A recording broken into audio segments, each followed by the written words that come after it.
LDBC, this is your boy Coach Sheldon Harrison. You're live on the Coach Sheldon Harrison Combat Sports Show live. Guys, I got to be completely honest with y'all. Please don't get mad. The boxing subscriber base that I have here, please don't get upset. I'm just going to tell it like it is. This was one boring-ass fight. I mean, look, I fell asleep between the second rounds and the seventh round. I woke back up during the seventh round. Like, that's how boring this fight was. This fight was boring. I mean, I did. I fell asleep. And I woke up. I said, God, dog. I know now if I need a good bedtime story, I just need to put on Joesph Parker versus Hughie Fury. And, boy, that'll put me right to sleep. I'm going to do that. If I can't sleep tonight, I'm going to put this fight on and make myself watch it. Watch. And that's just the way that is. But, y'all, let me go ahead and break this fight down, man, from the rounds that I saw. You know, Hughie Fury thought that he actually won this fight. And I'm like, man, good grief. That delusion. It's like, you know, I saw Amir Khan. Amir Khan was there. And I'm sitting here thinking, now, what the hell? What is Khan doing? What does Khan think he doing there? But, you know, Khan was commentating. But, you know, anytime I see this guy, I know that there's going to be some degree of delusion. And, you know what? The delusion infected Hughie Fury because he thought he won this fight. You're not going to beat a champion fighting off your back foot the entire fight and a champion coming forward and throwing punches and you're stepping back. You're not going to win the fight. Come on, man. I mean, come on. How long the Fury family been in boxing? I mean, how long have they been in boxing, man? Come on. They've been in the game for a long time.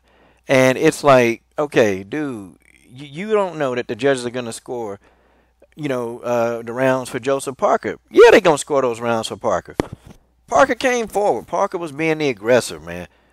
I can see, you know, I'm a fan of the outboxer. I mean, to be honest, Hughie Fury got some potential, man. He looked good. His footwork looked good, man. It's like I wish he could have just got a proper mix of footwork and offense. And Hughie Fury, he could have won this fight.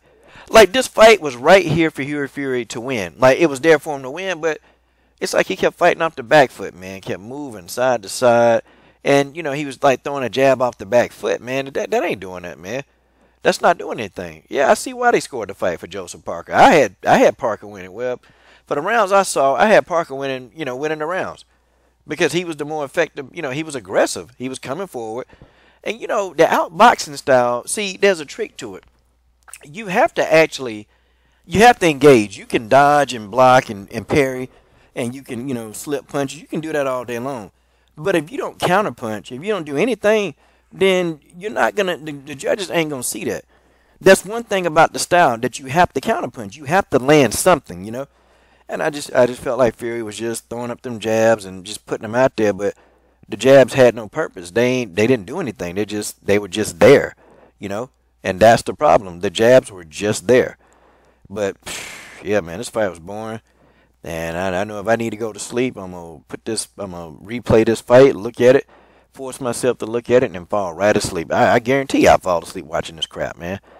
I mean, but now, you know, also too, I see why Joesph Parker didn't want to fight Deontay Wilder. Man, look, Joesph Parker, I guess some people say, well, he's decent. Joesph Parker, he not good. I mean, he's not. He get in there with Wilder or Joshua, this dude going to sleep, man. If Joesph Parker get in there with Wilder or Joshua, this cat going to sleep. If he get in there with Tyson Fury, hell, he getting beat. I mean, I'm just saying, man. If he get in there with Ortiz, this guy going to sleep. I think Brian Jennings will probably give him a good fight. I mean, buddy. Yeah. Well, now the truth has been revealed. The truth is right here in this fight. I know why Joesph Parker took this fight. See, you know, people, the truth, you can put the truth away in a trash can. You can piss on the truth. You can, you know, you can do whatever you want to the truth. Oh, you can. But see, these fighters, they always expose themselves. They do. And when Joesph Parker, you know, talked, he said something very, very interesting. They asked him, you know, about fighting Hughie Fury, and were you expecting him to be on the back foot? Oh, yeah, you know, we've been researching this guy for a long time, you know. We've been researching him for a long time. Sure you have. Sure you've been researching him for a long time. You've been researching him because you knew he was young enough. You knew that he wasn't going to pose a threat of you getting your ass whooped. So, yep, that's why you picked Hughie Fury. Common sense, people. Common sense. This guy, I wouldn't be surprised if he ducked somebody else. I wouldn't be surprised if he ducked his next fight, his next big fight. I mean, sounds about right, don't it? Sounds about right. Welcome to the world of boxing. This is your boy Coach Shelton Harrison. I'm done. What are you waiting on? Subscribe.